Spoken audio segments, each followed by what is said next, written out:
마태복음 21장 23절에서 32절까지 우리 이숙 집사님이 23절에서 27절까지 첫 단락만 읽어주시면 나머지는 다 같이 읽겠습니다.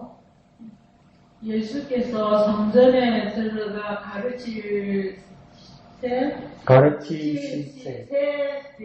대제사장들과 백성의 장로들이 나와 이르되 네가 무슨 권위로 이런 일을 하느냐 또 누가 이 권위를 주었느냐. 예수께서 대답하시되 나도 한 말을 너희에게 물으니 너희가 대답하면 나도 무슨 권위로 이런 일을 하는지 이르리라.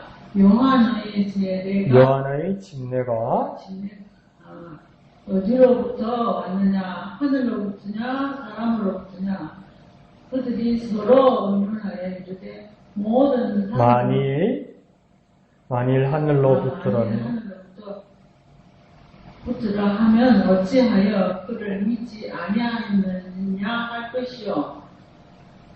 만일 사람으로부터라 하면 모든 사람이 요한을 선지자로 여기니 백성이 무섭다 하여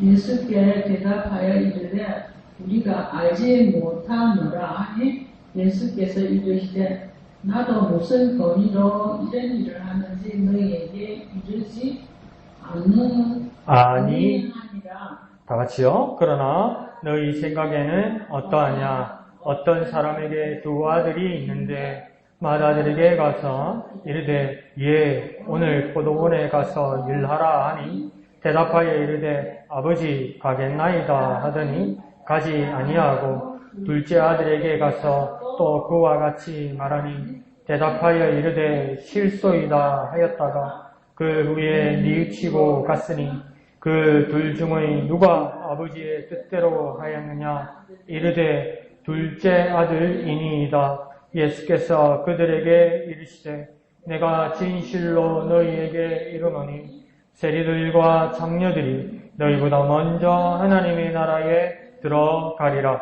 요한이 의의 도로 너희에게 왔거늘 너희는 그를 믿지 아니하였으되 세리와 장녀는 믿었으며 너희는 이것을 보고도 끝내 뉘우쳐 믿지 아니하였도다. 아멘. 자, 오늘은 또 예수님과 일파의 유대인들이 부딪히게 됩니다. 그래서 그냥 우리 유대인이나 기득권자들하고 부딪혔다 이렇게 생각하면 그렇게 넓게 이렇게 묶어서 쉽게 말할 수도 있는데 유대인들도 이 분파들이 있고 계파들이 있어서 어떨 때는 어느 분파들이 어떨 때는 어느 계파들이 이렇게 나와서 따로 공격을 합니다. 자기의 신념에 맞게. 그러니까 사도행전에 나중에 후반부에 가면 바울이 신문받고 재판받을 때 그 사이에서 아나니아라는 대제사장 앞에서 뭐냐면 이 안에 이스라엘 사람들이 모여 있지만 이 바리새인들도 있고 대제사장 계열의 사두개인들도 있다. 이걸 간파를 해요. 그래서 바울이 자기 믿음을 설명을 하면서 나는 하나님의 뜻을 따라 예수 그리스도를 믿는 사람인데 그것이 이단이 아니라 하나님께서 말씀하신 그대로 말하는 것이고, 근데 여기서 끝나는 게 아니라 그 유대인들이 다 섞여 있단 말이에요. 그러니까 바울이 뭐냐면 나는 바리새인들에게 바리새인이고 하나님께서 주실 세상을 믿고 막 이런 이야기를 하거든요. 이게 왜 그러냐면 그 유대인들 안에 바리새인들과 사두개인들이 믿음이 다르단 말이에요. 그러니까 바리새인들은 내세도 있고 영도 있고 또 뭐가 있지? 뭐랬지? 천사도 있고 이렇게 말하는데 서기관들은 내세도 없고 영도 없고 천사도 없고 이래야 된단 말이에요. 그러면 서기관과 바리새인들 전부 다 바울을 잡으려고 하고 바울을 죽이려고 했다가 하나가 됐다가 바울이 바리새인들의 생각에 맞는 것처럼 편을 들어버리면 이 바리새인들과 사두개인들 안에서 분란이 일어난단 말이에요. 그럼 그날 재판이 제대로 안 되는 거죠. 그와 마찬가지로 예수님께 어떤 신란하거나 예수님께 질문하거나 예수님을 공격할 때 이 부류의 사람들이 같이 왔을 때도 있는데 따로 왔던 경우도 많아요. 그러니까 한 번은 사두개파 사람들이 오고 한 번은 바리새파 사람들이 오고. 근데 사두개파라고 말하면 그는 신념에 의한 사두개파라는 거예요. 이 사두개파는 앞에 말씀드렸듯이 영도 없고 천사도 없고 다음 세상도 없어요. 근데 이 믿음을 가진 사람들을 사두개파라고 그러는데 이 부류의 사람들이 보통 어떤 직업을 가지고 있냐면 제사장 계열들이란 말이에요. 대제사장. 직업으로 생각하면 우리 이해가 안 가죠. 대제사장이 하나님 나라도 없고 영도 없고 천사도 없고 그럼 뭐 하는 거야 이 사람들이 싶으잖아요. 근데 큰 분파예요. 그래서 그냥 세속 그런데 그냥 세속이 아니고요. 그들 나름대로의 믿음이 있어요. 그거는 또 설명하면 길어지니까. 또 그 다음에 사두개파와 또 다른 계열의 사람이 누구입니까? 바리새파 사람들이죠. 바리새파 사람들은 뭐냐면 영이 있고 천사도 있고 다음 세상도 있고 그래서 성경의 구약 성경의 모든 부분을 망라해야 되고 그래서 이 말씀을 지키기 위해서 율법에 대한 세세한 전통들, 원칙들을 이렇게 세우고 막 이런 사람들이란 말이죠. 그러니까 이 바리새파 사람들 중에서 많은 직업을 가진 사람들이 누구냐면 이 서기관입니다. 서기관. 성경 공부파죠. 성경 공부파. 그러니까 이 서기관들을 다른 복음서에서는 또 뭐 같은 직업인데 뭐라고 이름 부르냐면 율법사. 서기관, 율법사 같은 말입니다. 같은 직업입니다.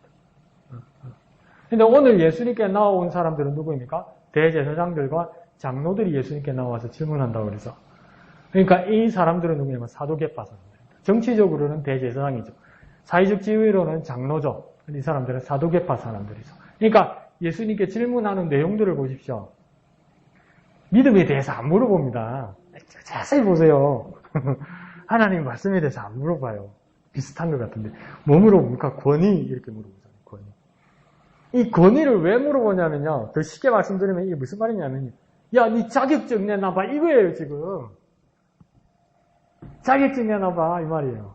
이 성전에 와서 하나님 말씀 가르치는데 요즘 같으면 그러니까 야, 니 목사야? 그 어느 교단 어디서 그 받았어? 목사 안수 언제 받았어? 뭐야?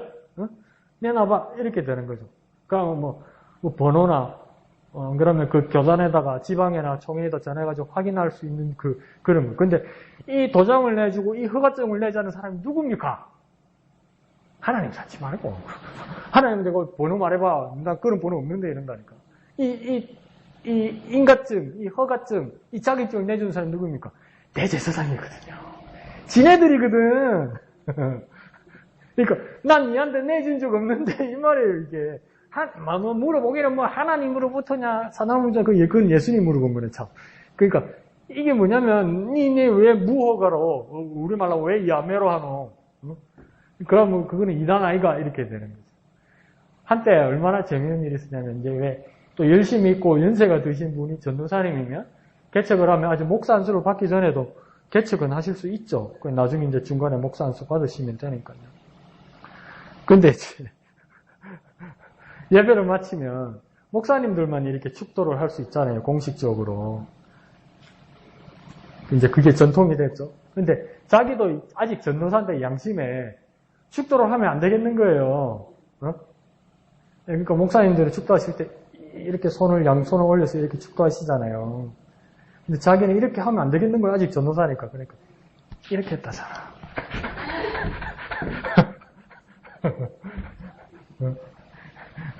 그러니까 이 권위 논쟁은 뭐냐면, 이 사도계파 사람이 대제사장과 장로들은 왜 허가를 나한테 받지 않고, 나한테 테스트 받지 않고, 나한테 허가증 받지 않고, 왜 네 마음대로 이 하나님의 성전에 와서 가르치느냐? 내 허가가 없는데, 그런 권위를 말하는 거고, 예수님이 역질문 하시잖아요. 야, 권위가 뭔데? 자격증이 아니라, 뭡니까? 하나님으로부터 오는 것이냐, 안 그러면 사람으로부터 오는 것이냐, 거기서, 확인되는 것이다, 권위는. 이렇게 말합니다. 이 사람들은 자격증이고, 예수님은 하나님으로부터 오는 것이냐, 사람으로부터 오는 것이냐. 그 이야기를 하는 거예요. 그러니까 여기서 지금 누가 빠집니까? 바리새인들 빠지죠. 말씀의 자구에 대해서 질문하고 공격할 때는 바리새인들이 등장합니다. 희한합니다, 이 사람들. 희한합니다. 아주 집요하고, 아주 꼼꼼하고, 이단들 보십시오. 어디 허술하대요. 꼼꼼하잖아요. 이 사람들도 아주 꼼꼼합니다. 여기에 대해서 예수님께서 어떤 사람들은 이 본문을 읽을 때 예수님이 잘 빠져나왔다 이렇게 하기도 하고, 어떤 사람들은 예수님이 이들에게 기회를 주신 것이다, 깨달음의 기회를 주신 것이다 이렇게 말하기도 하고. 그 다음 두 번째 두 아들의 비유를 보면 이것도 나중에 재밌습니다. 한번 봅시다. 그 다음 왼쪽에 제목 한번 봅시다. 제목이요, 시작. 권위, 논쟁. 이전 지금 개정 성경을 보니까 권위라 써 있고, 옛날 개혁 한글 성경에서는 뭐라고 되어 있었습니까? 권위가 아니고 권세라고 많이 썼죠. 권세. 같은 말입니다. 권세. 같은 말입니다. 같은 말. 밑에 초록색 두 줄 같이 읽어볼까요? 시작. 예수님이 성전에서 하신 일을 거슬린 대제사장들과 장로들은 예수님의 권위를 문제 삼지만 예수님은 그들에게 그럴 만한 권위가 없음을 드러내십니다. 이게 예수님이 엄청 적극적이고 이렇게 직면하는 거예요, 이들과. 그러니까 직면할 때 대답이 죽는 게 아니고 또 한 번 질문하는 거예요. 이게 뭐냐면 대제사장들과 장로들은 뭐냐면 예수님한테 네가 무슨 권위로, 다시 해석하면 무슨 자격증을 가지고 네가 이 성전에서 가르치는 일을 하느냐. 근데 예수님이 질문하고 나서 이 사람들이 답을 하지 못하니까 예수님 뭐라고 이야기하냐면 네가 자격이 없구만 이렇게 될 거예요. 나는 자격이 있다 이걸로 끝나는 게 아니고요. 예수님은 물어보니 네가 자격이 없구만 이렇게 돼버리는 거죠. 그럼 우리도 나가서 그렇게 해야 된다 이렇게 적용하지 말고 요즘 목사들, 요즘 전도사들, 요즘 장로, 권사들, 그게 다 자격 없다. 그 누가 말하는 건? 그 딱 이단이 말하는 거잖아요. 신천지가 말하는 거잖아요. 신천지에서 그런다대? 기성교회 목사들 다 거짓 선지자라고 그런다고 그러대? 내가 잘 아는 사람인데, 내한테 참, 모를 땐 잘 친하게 지내고 이랬는데, 신천지로 가더니, 내 귀에 들리게 그랬대요. 기성교회 목사들 다 그거 거짓 선지자라고 하나님 앞에 나중에 심판받고 저주받는다고. 그래서 내가 가서 전해라. 내가 잘못 가르쳐 정말 미안하다고 가서 전해라. 안 이랬어. 그러니까 그렇게 적용하면 안 된단 말이에요. 니네들이 자기가 없네 이게 아니고 어떻게 적용할까요? 하나님으로부터 받는 거. 근데 이것도 말을 잘해야 되는 게 하나님으로부터 인정받고 하나님으로부터 권위를 받는 게라고 이야기하면 그것도 이단들이 말하는 거거든요. 그것도 다 신학교 필요 없다. 다 공부하는 거 필요 없다. 학교 필요 없다. 그냥 내가 하나님 앞에 은혜 받고 능력 받으면 된다. 또 이렇게 말한단 말이에요. 근데 하나님이 능력 받고 은혜 받아야 된다고 말하는 사람들이 제자를 키우는 데를 가면 한 사람이 그냥 여러 사람을 다 가르쳐요. 다. 근데 그러면 한번 보시다. 기성학교에서는 어떻게 가르칩니까? 많은 선생님들이 여러 가지로 많이 가르쳐요. 그러면 어떤 게 더 객관성이나 어떤 게 더 가능성이 많습니까? 제대로 배우는 게? 선생님이 많아야지. 그러니까 한 선생님이 구약도 가르치고 한 선생님이 신약도 가르치고 한 선생님이 요한계시록도 가르치고 한 선생님이 창세기도 가르치고 그래 질문하면 모르겠다 그러고 믿음으로 박아라 그러고 이게 되겠냔 말이에요. 그런 면에서는 그냥 이전에 말하던 걸 다 들렸고 오직 하나님의 인정만 받으면 된다 이런 게 그게 잘못하면 오도될 수 있습니다. 오도. 잘못 사용될 수 있습니다. 근데 나는 하나님만 보고 하나님 인정만 받으면 된다고 말하는 사람들을 보면 그래서 나는 하나님 인정을 받아서 나는 주의 종으로 섰다고 말하는 사람들의 모습을 냉정하게 바라보면 뭐냐면 그냥 자기 감정입니다. 자기 감정. 자기 판단입니다. 판단. 그런데 성경은 뭐라냐면 성령이 너에게 임하시면 그래놓고 사도행전 1장 8절에 끝에 뭐라고 됩니까? 증인되리라 이렇게 말씀하셨어요. 증인되는 성령의 역사는 뭡니까? 그냥 성령이 내게 오셔서 역사하신다고 그러면 이게 상당히 다른 사람들이 볼 때는 주관적이거든요. 객관적이지 못해요. 그죠? 근데 그 마지막 수단을 뭐라고 말씀하셨냐면 증인되리라 이랬거든요. 증인된다는 건 뭐냐면 증거를 가진 사람이란 말이에요. 증거를 가진 사람. 이 증거를 가진 사람은 뭐냐면 성령을 받았다고 주관적으로 말하는 사람들이 있지만 그렇지만 그 증거를 가진 사람이란 건 뭐냐면 열매, 결과를 보여주는 사람이 되어야 된다 이 말이에요. 그렇게 객관성을 보장받아야 된단 말이에요. 증명을 보장받아야 된단 말이에요. 그러니까 그냥 나한테 빠져가지고 맞다 이러면 안 돼요. 어디까지 가다 이렇게 얘기하나? 권위인 논쟁 때문에 그렇게까지 얘기 나왔네? 제 얘기는 그만하고, 우리 이양대 집사님 이야기 한번 들어볼까요?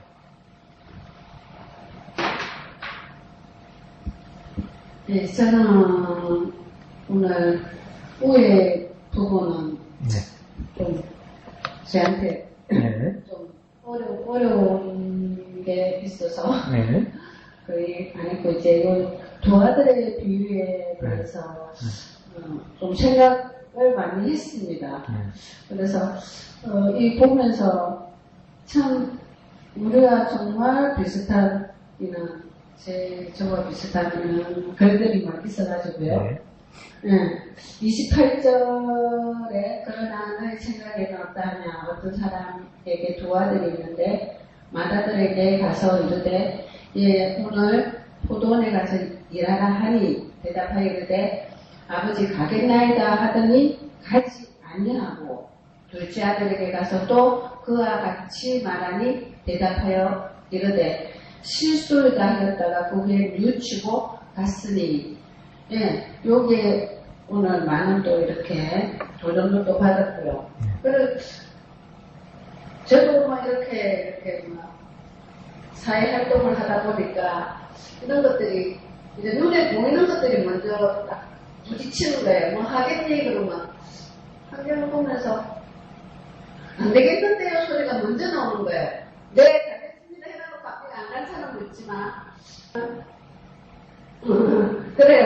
실수이다 이러는 경우들이 안 되겠는데요, 못 하겠는데요 하는 게 먼저 나오는 것 같은 생각이 들어서 좀 이렇게 오늘 이렇게 좀 말씀에 또 이렇게 생각하는 게 있었고요. 그렇지만 이제 그 뒤에 뉘우치고 뉘우치고 이제 또 모든 일을 한 것처럼 아버지 그때 한 것처럼 그래요. 우리 마음에 생각과 행동이 일치하지 아니하고 이런 것을 바라보면서 우리에게 정말 주님께서 이렇게 주시는 말씀에 더 순종하고 우리의 마음의 기준치가 조금 더 하나님 앞으로 다가가야 되겠다는 생각을 했습니다. 예, 감사합니다. 이거 의외로 집사님이 적용한 부분은 예수님도 말씀하실 때 이 둘째 아들이 옳다는 것을 말씀하신 것인데 또 이양대 집사님은 또 다르게 적용해 둘째 아들의 첫 부분에 대해서 내 모습과 유사하구나 부정적이거나 또 거절하는 이런 모습에서 자신의 모습을 또 발견하는 것 같습니다. 근데 또 한번 생각해 봅시다. 우리도 하나님 앞에서 두 가지 유형이죠. 그죠? 순종하겠습니다. 아멘. 그러놓고, 거짓말로 아멘 해놓고 진짜 안 하는 건지, 나중에는. 안 그러면, 할락했는데 해보니까 안 되는 건지, 안 그러면 근성으로 쉽게 그냥 생각해서 그냥 넘어가려고 하는 건지, 그런 유형의 한 사람이 있고, 어떤 사람은, 하나님이 말씀 주실 때, 이건 어렵습니다. 이거는 안 됩니다. 이거는 내가 하기 싫습니다. 이렇게 말하면서, 나중에는 뭡니까? 뉘우쳐서, 내가 이러면 안 되지 해서 하나님 말씀에 순종하게 가는 사람도 있다 이러는데. 근데 왜 둘째 아들은 실소이다는 뉘앙스가 뭐 움츠려들거나 무서워하는 게 아니고 뭐랍니까? 당당하게 실소이다 하는 것 같죠? 싫습니다. 왜 이렇게 당당하게 싫습니다 그랬을까? 왜 그랬을까요? 첫 번째, 못된 새끼라서. 두 번째는 뭘까요? 이게 아버지니까 그래 이야기하지 남한테 어떻게 이래 이야기합니까? 우리 아빠니까 그래야지. 아빠 뭐 해요? 아니 이거 아빠니까 하지. 어디 내 위에 상관이나 안 그러면 어디 어른이 이거 해라 그러는데 아니 이게 어떻게 됩니까? 말도 안 되고 큰일 나야죠. 아빠니까 안 해도 하는 거예요. 안 해도 너무 가까우니까 하나님과 우리 사이에 너무 가까우니까 그러니까. 이게 실소이다는 말을 하면 안 되지만은 이렇게 하는 이유에 한 가지 밝은 것을 보자면 둘째 아들의 장점은 앞부분만 봐도 장점은 뭐냐면 솔직해요. 솔직해요. 그러니까 큰아들이 나중에 안 간 거 보면 예 하고 안 간 거 보면 이게 마음이 싫었던 거죠. 그죠? 그러니까 뒤에 안 한 거 아니에요. 그거 마찬가지로. 근데 둘째 아들은 진실이었다고 했어. 속이는 건 없었던 거죠. 속이는 건 없었던 거. 근데 그게 왜 그런 일이 일어날까? 하나님이 우리 아빠니까. 그리고 이놈의 못된 우리 아들, 딸들은 어떻게 생각합니까? 싫어, 안 해! 이래도, 나와의 관계를 끊지 않을 아버지고, 한번 혼나도, 또 한 번 용서해줄 우리 아빠고, 영원히 아빠와 나 사이는 끊어지지 않을 거라는 걸 알아! 그러니까 쉽게, 싫어! 이러는 거예요. 싫어! 어릴 때는 싫어! 이러면 뭡니까? 귀엽기까지 한 거예요, 이게. 안 해! 싫어! 이러면. 가까우니까 하는 소리예요. 싫다는 이야기는. 가까우니까. 친밀하니까. 근데 이 둘째 아들의 뒤에 부분은 뭡니까? 뉘우치고 일하러 갔으니까. 훌륭한 거죠. 그죠? 근데 이 뉘우침이라는 것이 엄청난 뉘앙스를 계속 주는 겁니다. 뒤에도 예수님께서 설명하면서 뉘우친다는 말을 또 하죠. 맨 끝에, 그죠? 뉘우쳐 믿진. 그러니까 밑에 뉘우쳐 믿진 너희들 이러면서 대제사장들과 장로들에게 너희들은 이것을 보고도 뉘우쳐 믿지 아니었다 이렇게 말씀하시는 거 보니까 믿음을 위해서는 뉘우침이 필요하다 이 말입니다. 근데 이 뉘우침은 뭘까요? 두 절을 바꾸면 회개란 말이겠죠. 우리에게는 감사한 회개라는 조건과 수단이 있더라는 겁니다. 통로가 있더라는 겁니다. 그리고 진정한 믿음은 뭡니까? 회개라는 뉘우침으로 얼마든지 가능하다는 겁니다. 하나님 앞에 다가가는 길은 얼마든지 가능하다는 거죠. 회개를 했다는 거죠. 그 모습에서 한편으로는 애매하지만 한편으로는 또 이해가 가고 그렇습니다. 그리고 오른쪽 밑에 글자가 너무 작지만 이 설명되어 있죠. 이게 제가 영어 공부한다고 NIV 성경을 볼 때부터 깜짝 놀랐던 일이에요. 우리 한글 성경을 보면 첫째 아들이 이해해놓고 일 안 했고 둘째 아들은 안 해! 해놓고 일했단 말이에요. 근데 NIV 성경을 보면 거꾸로 돼 있어요. 둘째 아들이 해놓고 안 갔다고 그랬고 첫째 아들이 안 해요! 해놓고 갔다고 거꾸로 돼 있어요. 근데 밑에 설명에도 보면 뭐라고 되어 있냐면 개혁개정, 개혁한글. 그러니까 우리 성경에는 첫째 아들이 말 안 들었고 둘째 아들이 했고 순종했고 근데 한글 성경에서도 세 번역, 쉬운 성경, 그 ESV라는 영어 성경, NIV 이런 데는 뭡니까? 첫째, 둘째가 바뀌어 있어요. 그러면 이제 제가 어릴 때는 시험이 드는 거, 이게 바뀌면 어떡하지? 첫째, 둘째가 바뀌면 안 되는데 하나님 말씀은 1.1획도 틀리면 안 되는데 바뀌면 어느 성경이 맞는 거예요? 그래서 또 난리가 나는 거라. 근데 문제는 뭔지 아세요? 헬라어로 써있는 사본들도 어떤 거는 첫째가 됐고 어떤 거는 둘째가 돼 있는 게라. 그러면 서로 헬라 사본 펴놓고 어떤 게 원본이고 그래서 하는 거예요. 합쳐져 펴놓고 모르겠는데 어떤 게 원본인지 이렇게 된 거예요 지금. 네? 그런데 여기에 삐집고 들어가지고 막 킹 제임스 버전 이런 사람들 와가지고 그래서 우리가 한 말이 옳다 우리가 원전을 그대로 번역한 것 아니면서 막 말하는 거예요. 그럼 뭐가 맞습니까? 첫째가 맞습니까? 둘째가 맞습니까? 그러니까 안 중요해요. 둘 다도 맞는 말이지만 안 중요해요. 첫째가 순종한 건지 둘째가 순종한 건지 안 중요해요. 중요한 건 뭡니까? 중요한 건 사실 뉘우쳐 일하러 간 게 중요한 거예요. 뉘우쳐 순종한 게 중요한 거예요. 그런데 첫째니 둘째니 밤새도록 한번 꼴머리 앉아서 해보라고요. 그래가지고 하늘나라 가지고 예수님한테 물어보시고 예수님 그때 첫째라 그랬습니까? 둘째라 그랬습니까? 그럼 예수님 괘씸해서 그럴 거예요. 내 기억 안 나는데? 이럴 거예요. 뉘우쳐 믿는 것, 뉘우쳐서 순종하는 게 중요하다 이 말이에요. 첫째, 둘째가 뭐가 중요해요? 그러니까 성경을 보는 거는 이렇게 조금 조정합시다. 진짜가 첫째였나, 진짜가 둘째였나 이게 중요한 게 아닙니다. 그 누구이든 뉘우쳐 믿고 또 뭡니까? 뉘우쳐서 회개해서 순종하는 사람이 중요하다는 거죠. 근데 이양비 집사님이 아주 묘하게 잘라내었지만 거기에서 우리가 서로 나눌 수 있는 것을 배웠습니다. 오늘은. 실속이다. 이게 왜 우리에게 쉬울까? 그만큼 우리끼리 이야기하면 나도 돌아서서 그러거든요.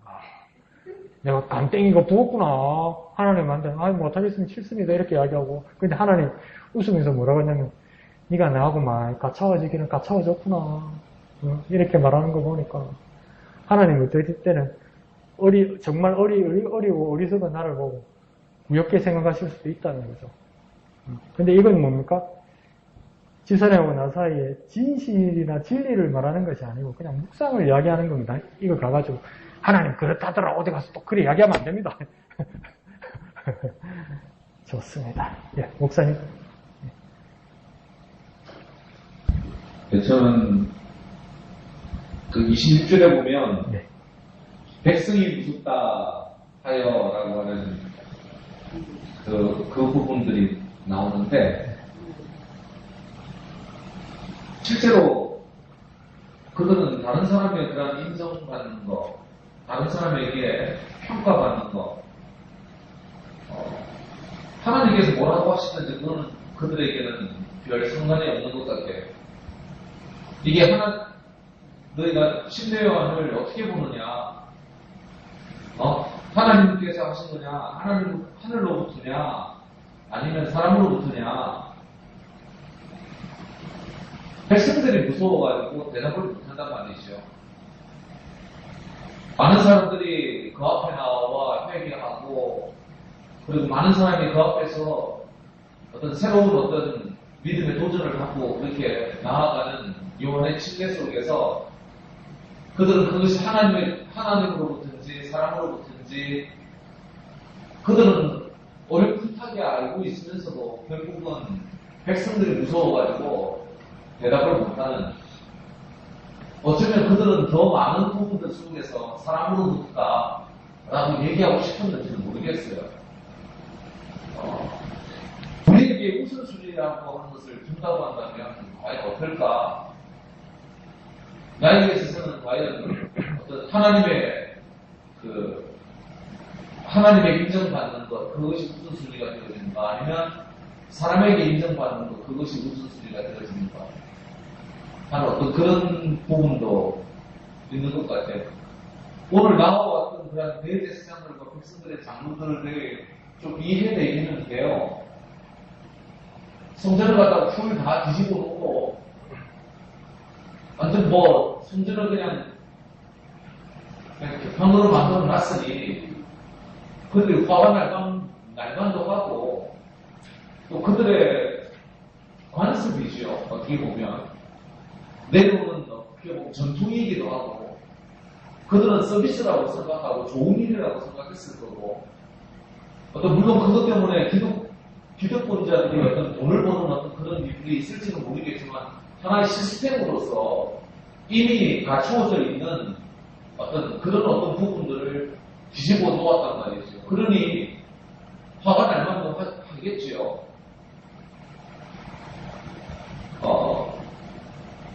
그렇게 고착되어진 어떤 생각들, 그리고 그것이 정당하다고 생각되어진 어떤 그런 것들이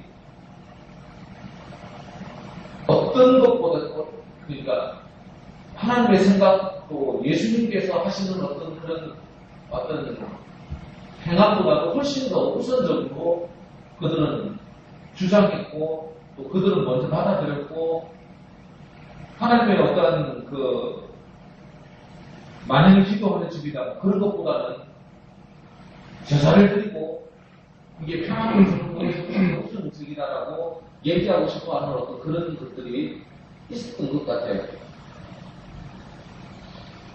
오늘 이제 민찬이 어머니가 전화가 와가지고 민찬이 활동지원자 선생님이 못하겠다고 그래요. 그러면서 한 달도 안 됐는데 이제 한 달 됐나? 한 달 안 됐을 텐데 벌써 못하겠다고 너무 힘들어가지고 못하겠다고 그러면서 이런저런 얘기하면서 이제 큰아들 고등학교 올라가가지고는 열심히 하고 목표가 이렇게 교사고 그러니까 어떻게 얘기하다가 장교에 대한 얘기가 나오고 우리 집에 대한 얘기가 나오고 우리 집도 군인 가족이나 이렇게 다툼이고 또 가족 간의 어떤 전통이고 그런 것들이 있다 이런 식으로 얘기가 되는 것 같아요. 저는 딱 그런 얘기를 하는 거예요. 역시 가정이라는 게 참 중요하죠. 군인 집안에 군인이 이렇게 나오게 되네요. 라고 그런 얘기를 해요. 그들이 볼 때는 이제 그런 거죠. 저도 알게 모르게 아마 그 어떤 그 군인의 가족에 대한 어떤 생각들이 굳어져 있지는 않은지, 나에게 있어서. 그리고 내 아들에게도 알게 모르게 주지는 않았는지. 하나의 집안일도 이렇게 포착화되어진 부분들이 있는데, 우리가 신앙생활을 하고 교회생활을 해나갈 때 얼마나 많은 부분들이 그렇게 포착화되어진 부분들이 있을까? 얼마나 많은 부분들이 전통이라고 하는 이름으로 하나님의 말씀보다도 더 우선적으로 내세우고 있는 것들이 얼마나 많을까 하는 어떤 그런 생각들을 하면서 좀 두렵고 떨리는 마음으로 이렇게 묵상했습니다. 예, 감사합니다. 그래서 그 목사님 말씀대로 생각하면 이 대제사장들과 장로들이 예수님께 나온 건 뭐냐면 조사단으로 나온 겁니다. 조사단.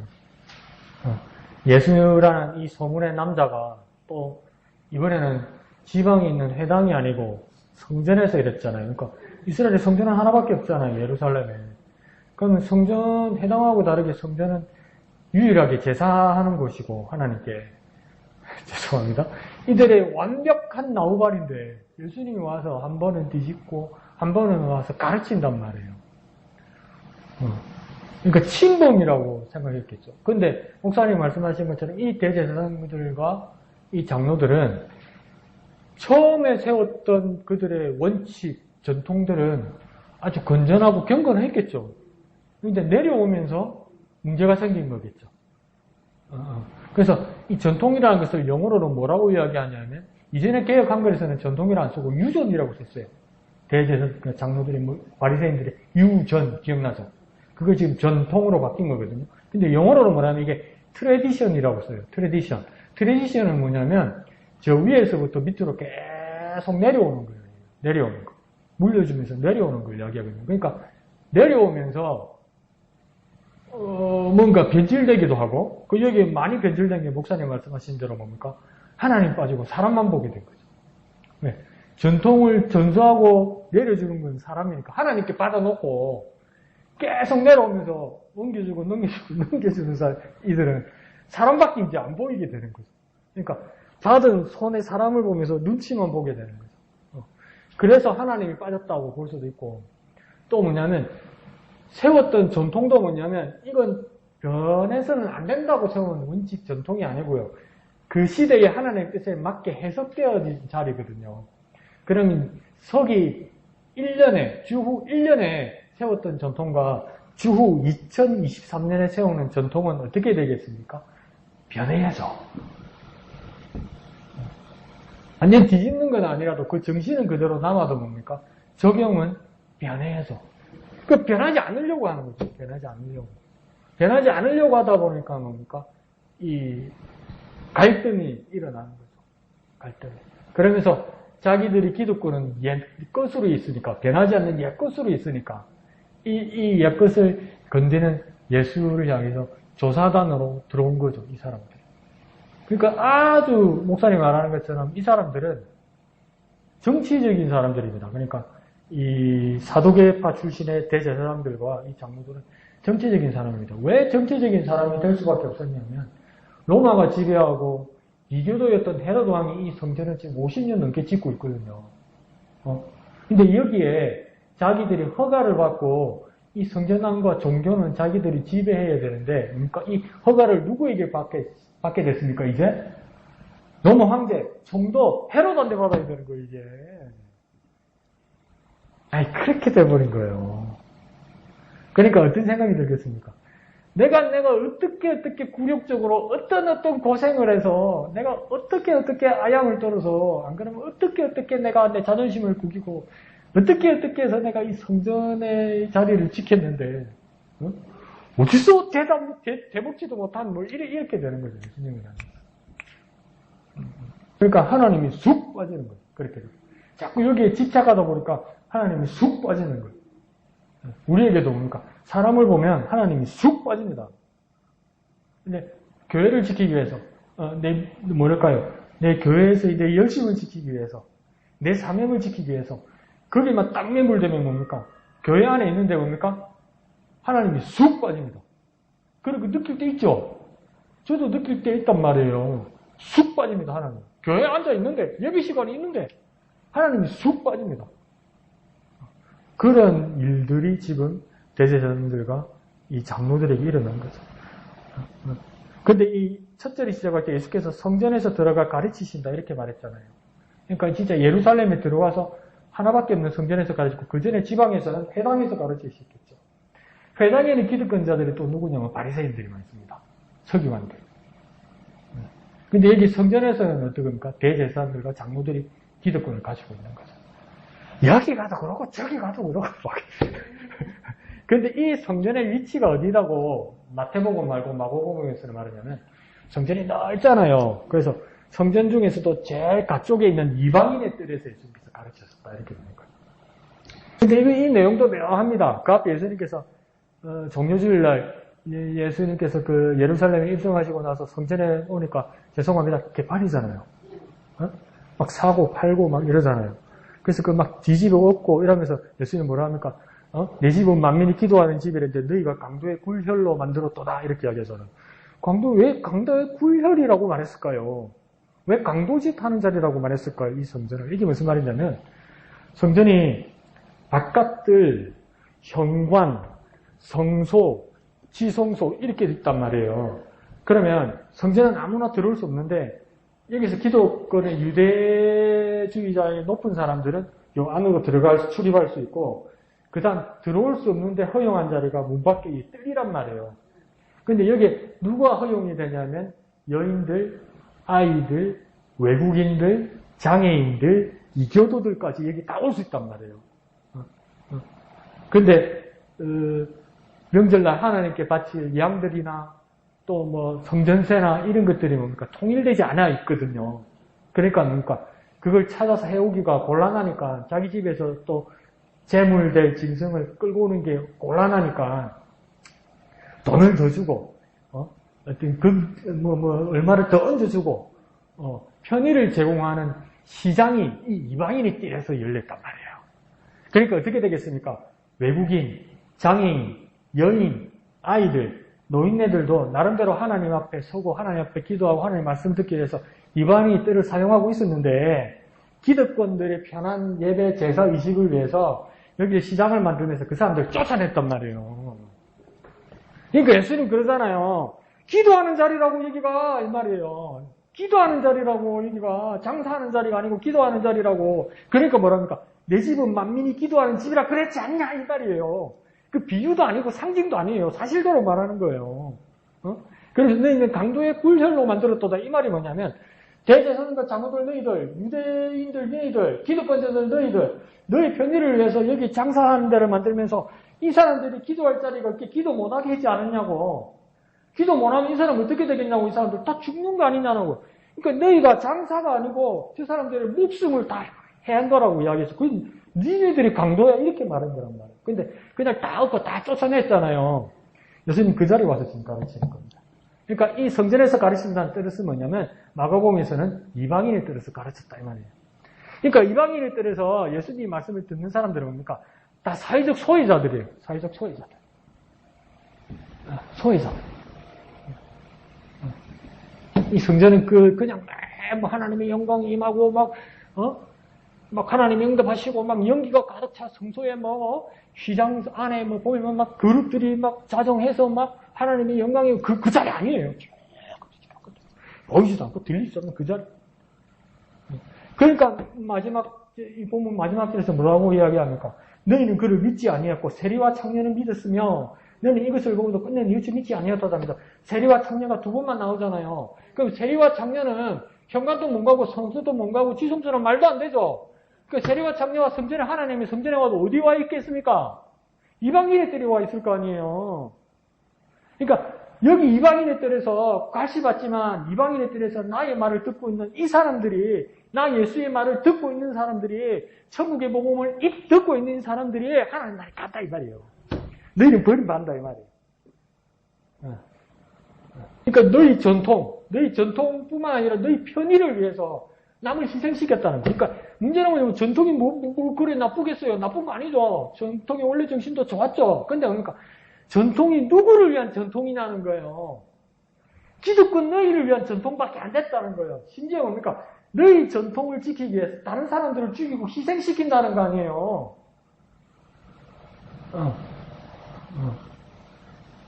그 다 연결되는 이야기입니다, 이게. 우리는 그렇게 생각하잖아요. 뭔 거름뱅이가, 뭔 저런 나쁜 사람이, 뭔 저런 대먹지도 못한 사람이, 감히 어떻게 우리 예배당에 들어와.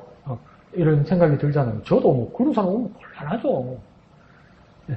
그런데 그러니까 그 사람들이 뭐라고 하면 그 사람들이 먼저 될 것이다.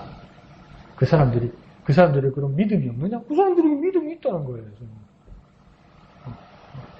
이야기죠. 자, 오양미 집사님 들어볼까요?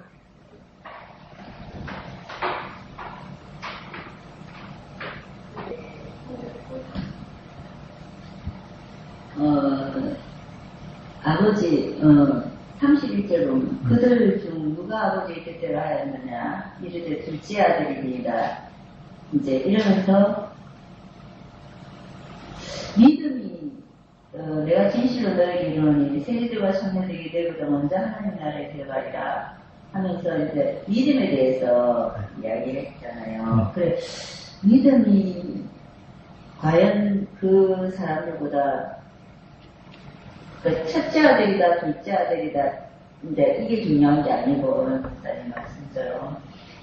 이제, 순종하고, 또 잘못된 것을 뉘우치고, 뭐, 항상 우리가 이렇게 믿음 생활을 하고 한다 하지만, 정말, 뭐, 내가 하고 싶은 대로 하는 거예요. 그러니까, 누가 이렇게 하면은, 뭐, 정말 내가 일하러 가서는, 일을 할 수밖에 없기 때문에 하기 싫어도 하는 것이지만 하나님과 나와의 아버지와 나와의 관계에서는 싫은 거야.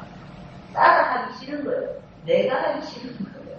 그러면서 뭐 어렸을 때는 그러니까 믿음이 아주 약해. 어렸을 때는 뭐 애깡도 부리고 뭐 하기 싫은 것도 하고 이제는 그게 부담스러운 거예요.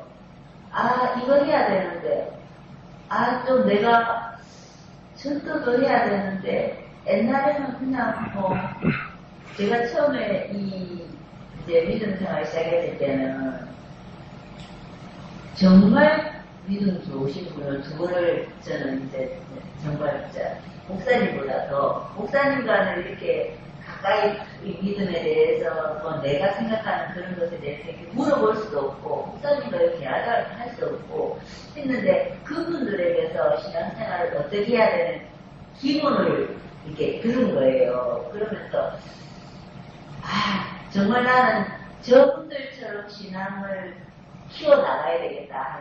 아직까지도 그분들에 대해서 내가 진짜 마음속으로 내가 과연 나이가 들면 그분들처럼 나도 누군가가 내가 그분들을 진짜 막 너무 이렇게 우러러 보이는 뭐 그런 대상자인 것처럼 누가 나를 내가 그분들처럼 우러러 본 것처럼 어느 사람들이 나를 그렇게 할까 내가 그만한 빛을 내고 있을까 하면서 생각을 참 많이 이제 하게 되는 이제 나이가 되면서 또 나도 내가 정말 갖고 싶은 신앙이 있다는 그 사람들처럼 내 후배도 나를 보면서 그런 마음을 할 수 있는 만큼 내가 빛을 내고 내가 어느 정도 이렇게 배려하고 나도 베풀고 나도 그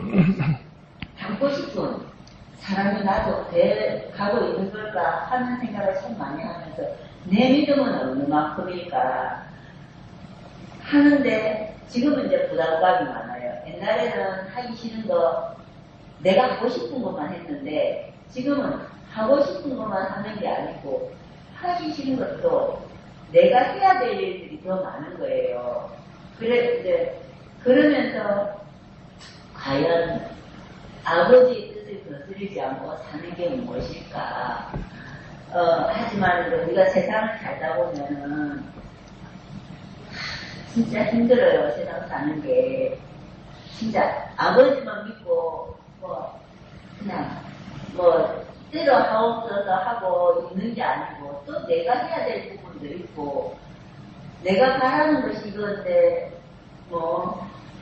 믿고 하면 나에게 얻어지게 하는 것이 아니고 또 내가 해야 될 부분들이 있는 거예요.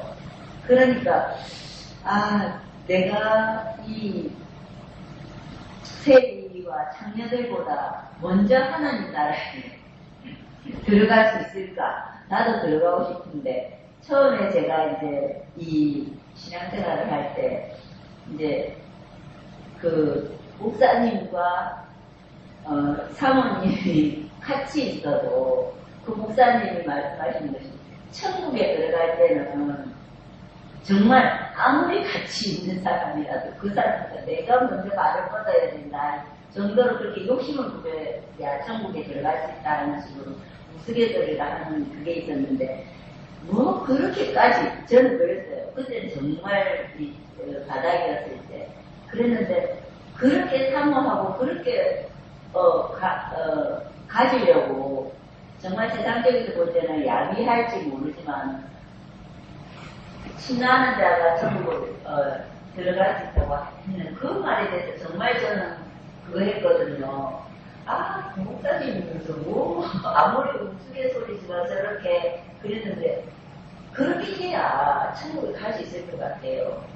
정말 그냥 싫어 안 해 내가 하고 싶은 것만 할 거야 이러다가는 못 갈 것 같아요.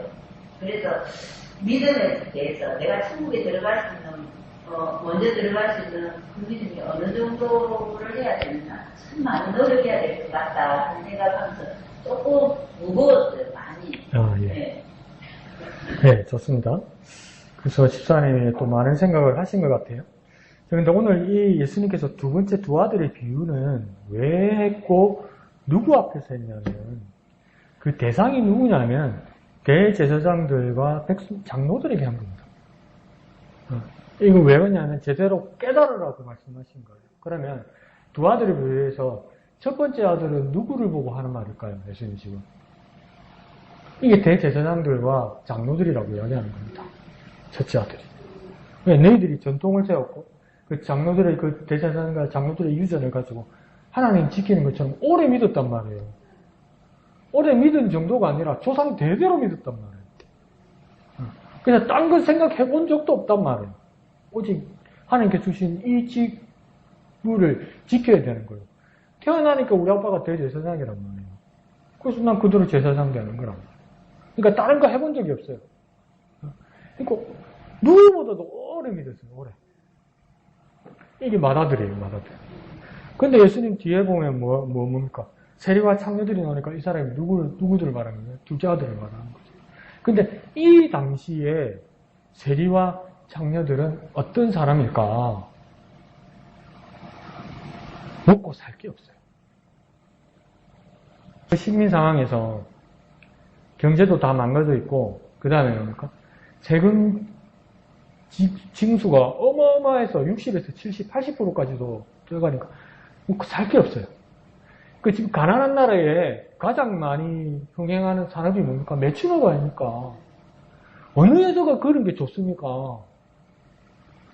그런 사람 없죠. 근데 살 게 없는 거예요.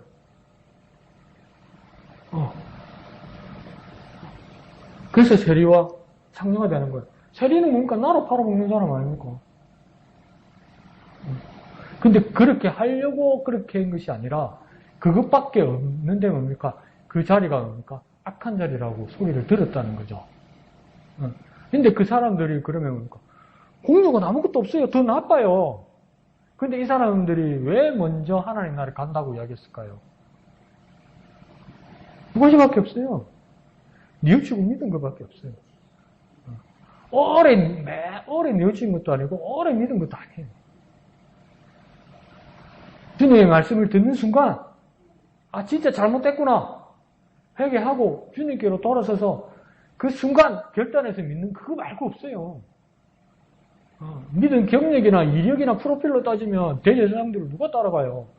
대제사장들이 사두개인들인데 이 사람들은 다윗 시대의 사독의 후손들인데 기원전에 믿었는데 기원전에 근데 예수님은 못 가. 그래서 그거 갖고 못 갔나 그러잖아요. 그러면 세리와 장로들은 더 오래 믿었습니까? 더 열심히 믿었습니까? 계속 몸 팔고 계속 거짓말해가지고 장부 회계장부 횡령하고 배임해가지고 자기 주문이 계속 오늘 오전까지 넣고 오늘 밤에 예수님 말씀 들으러 왔는데 예. 근데 딱 예수님 말씀 듣는 순간 잘못됐구나. 회개하고 주님께로 돌아오니까 돌아오면서 보니까 믿으니까 니네가 문제래요. 니네가 문제래요. 회개와 믿음 그래서 은혜로 들어가는 제목. 은혜로 들어가는 제목. 예수님이 그 말씀을 하는 거죠. 그래서 오늘 집사람이 적용했던 것처럼 31절에 그렇게 말했죠. 그죠? 예수님 질문하기를 누가 아버지 뜻대로 하였느냐 이르되 둘째 아들입니다 라고 답변했잖아요. 누가 답변한 겁니까? 예수님께 대답한 사람은 누구입니까? 누구 같습니까? 네, 대제사장들과 장로들이에요. 잘 알고 있어요. 알고 있는데 안 하는 거예요. 네. 그러니까 예수님은 뭔가 둘째 아들이니다. 이 사람들이 이렇게 대답하니까 예수님께서 이르시되 내가 진실로 너희에게 이르노니 이러잖아요. 너희가 모른다고 칩시다. 너희에게 이르노니 너희가 아닌 세리와 장녀들이 너희보다 먼저 하나님 나라에 들어가니까 이 너희가 누구인가? 대제사장과 첫째 아들로 비유된 대제사장들과 장로들이란 말이에요. 이걸 우리식으로 해석하면 뭐겠습니까? 누가 아버지 뜻대로 하느냐? 둘째 아들입니다. 이러면 우리 뭐라고 해야 됩니까? 말은 잘한다. 잘 안 해. 잘 알면서. 그 말이죠. 근데 세리와 장녀들이 먼저 갈 수 있었던 것은 하나밖에 없습니다. 둘째가 말한 것처럼 뉘우치고 회개하고 믿은 그 순간 말고는 없습니다. 제가 잘못 알고 있는 것인지 모르겠지만 오양미 집사님이 자꾸 믿음 연수에 대해서 컴플렉스를 가지고 있는데 다른 사람에 대해서 예수님 대해서 3년밖에 같이 안 있었어요. 그러니까 가장 중요한 것은 믿음인데 믿음은 이력도 있지만은 믿음은 전폭적으로 주님께 회개하고 맡기고 그 순간에 은혜로 가는 것이 하나님 나라란 말이에요. 그런 또 다른 일면도 있어요. 그거 오늘 말씀은 그거예요. 그러니까 믿음의 이력이 아니라 믿음의 경력이 아니라 어떡합니까? 세리와 장녀는 누가 봐도 사회적으로 보도 누가 봐도 전부 못 갈 사람이죠. 슬픈 질문 한번 해볼까요? 이 세리와 장녀가 뉘우치고 믿게 되어서 하나님 나라 먼저 가게 됐다고 예수님 말씀하셨잖아요. 그럼 이 예수님의 말씀을 듣고 이 세리와 장녀들은 내일 아침에 어디로 갈까요? 뭐하러 갈까요? 내가 볼 때는 여전히 세관으로 가고 많은 사람들이 매춘업소로 갈 거예요.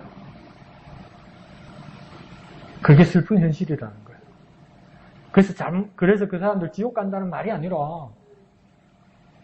그 슬픔을 주님께서 아신단 말이에요. 우리의 연약함을 주님께서 아신단 말이에요.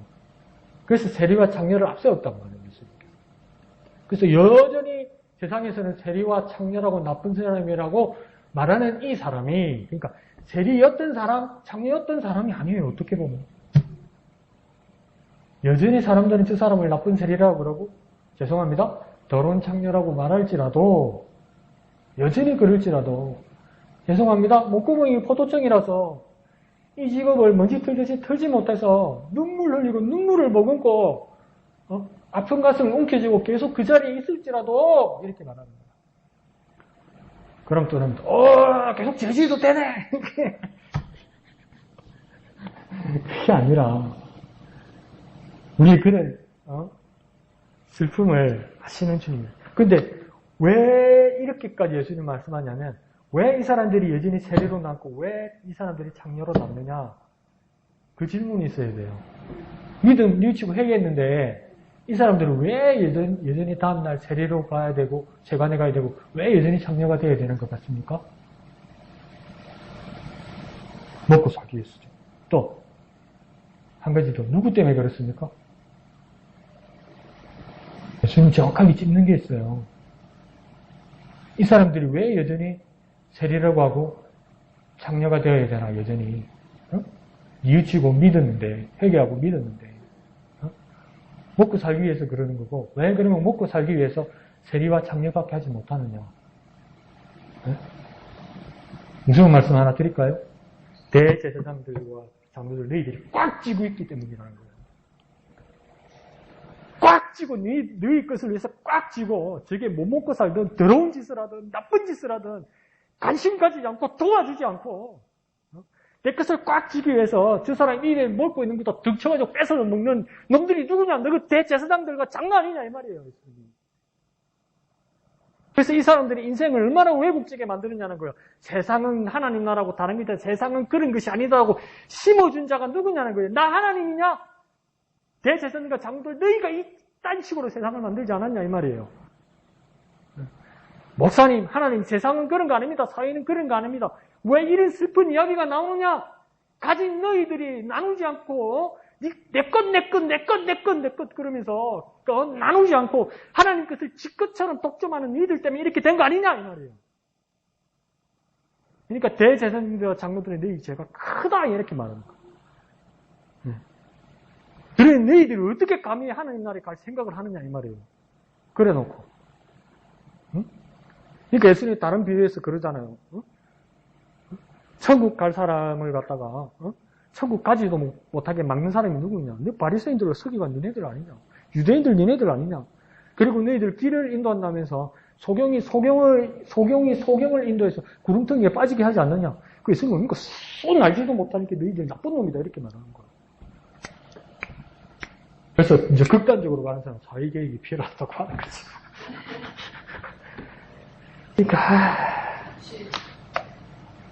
어떤 면에서는 지나친 부자는 죄입니다. 저 빨갱이 봐라 이럴 수도 있어요. 진짜입니다. 세계적인 부자들 있죠. 죄인입니다. 죄인. 절대 부러워하거나 닮아할 사람들 아닙니다. 한 가지만 물어볼게요. 지금 흔적이 발견하는데 일제시대 때 일본이 우리나라에 병창기지화 만들고 만주와 중국을 정벌하기 위해서 했던 첫 번째 사업이 뭐냐면 조선 반도에 철도를 낚는 겁니다. 네? 철도 사업에 일본이 그만큼 돈이 없어요. 일제도 일본 제국이. 그래서 원조 지원을 받아야 됐어요. 근데 원조 지원을 신청하고 원조 지원을 타진했던 사람이 누군지 압니까? 록펠러, 앤드류 카네기, JP 모건입니다. 미국 사람들, 미국 기업가들. 미국에는 록펠러 교회도 있잖아요. 그 사람이 11조하고 성경 읽은 것 때문에 우리 배우자고 그러잖아요. JP 모건은 아직도 회사 있잖아요. 앤드류 카네기는 철강왕이잖아요. 부자가 죄인이라니까요. 예수님도 지금 뭐라고 말하는 겁니까? 왜 세리와 창녀만을 비난하느냐? 세리와 창녀되게 만든 자들이 누구이냐? 너희 대제사장들과 장로들 아니냐 이 말이에요.